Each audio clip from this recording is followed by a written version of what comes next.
question in our mailbag this week is this. Hi, Joel. Hi. Hi, Joel, Kim, and Chris. I'm a big tennis fan and live in Austin and was very disappointed to hear that Madison Keys is not able to play the event, and it's because she won the Australian Open. Surely this makes no sense, and it really feels like the WTA are shooting themselves in the foot once again. What do we think?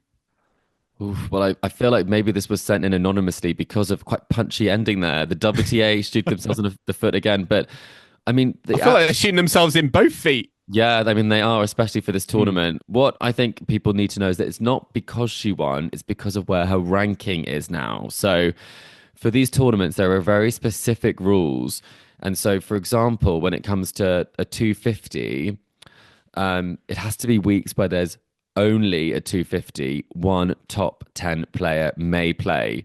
And they'd already committed to that player being Jessica Pegula. She was the player who committed. And at the time, Madison Keys was ranked at 21 when the agreement was made that she'd be able to play. So what happens now is, because there are two top 10 players, you go to the original player you made the agreement with. She was already committed to the event. So it is a very strange one. They have changed the rules around 250s. There are some exceptions. If you won the title, you're able to defend it, and then a top 10 player is able to play. But I mean, it's not good, is it? It's a big shame because you're not really supposed to play 250s if you're ranked inside the top 30, unless you're defending champion, you're from the home country, or you're ranked 11 to 30, and then there are exceptions if you're from the home country or you've won it previously. So, I mean, it's a bit mad. There are 2 exemptions a year where you can do it. Very hard to understand, but in short, it's silly. It's silly. It stinks as well. I think we've seen a larger trend over the last few seasons of the priority given to big tournaments. They're being made longer. The tours feel like they're the most lucrative, so they want them to last as long as possible. Yep, I completely understand that, but it feels like it's been at the detriment of the smaller events, like the 250s. On and the these WTA are kind of, side, right? Definitely. yeah. I think And these are great spectacles, and these are great events, and it feels like you're just you're adding another thing that can remove star power from what can really make or break an event, really, in terms of their marketing, their ticketing, and it feels really sad that for someone like Madison Keys, who is going to be on a feel good, is going to be in a feel good moment. She will want to carry on the momentum. First opportunity she feels that she can get out on the court, and she can't do it. And also, I think maybe one thing I'll say is I don't necessarily think that the tournament should have announced this necessarily in this way, just because obviously they do want to make it clear that they don't agree with the rules. And actually, the tournament director did actually say, while we wish the top 10 rule didn't apply to our tournament, we respect the rules of the WTA.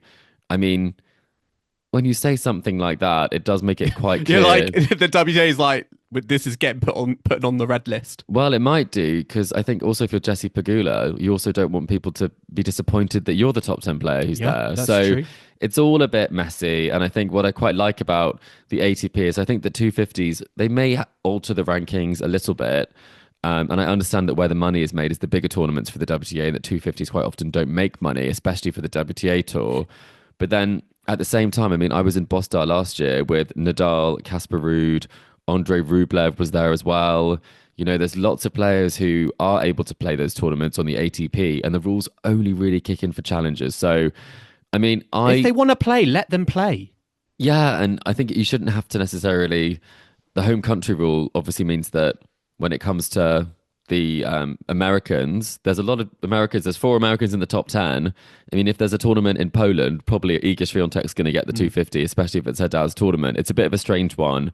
So I do think they are shooting themselves in the foot in terms of, shooting the tournament in the foot maybe, as opposed to themselves. Would you get rid of the rule, or would you adapt it?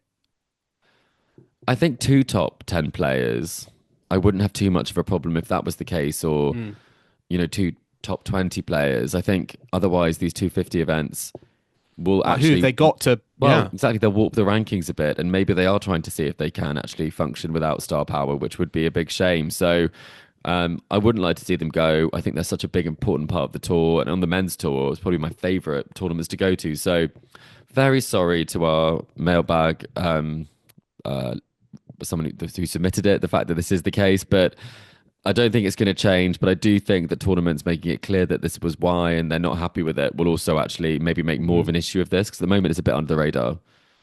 it is, and we'll see if there are any other situations or scenarios this arises because yeah, it could be something that the tournament, the WTA tour might need to look at. We shall see.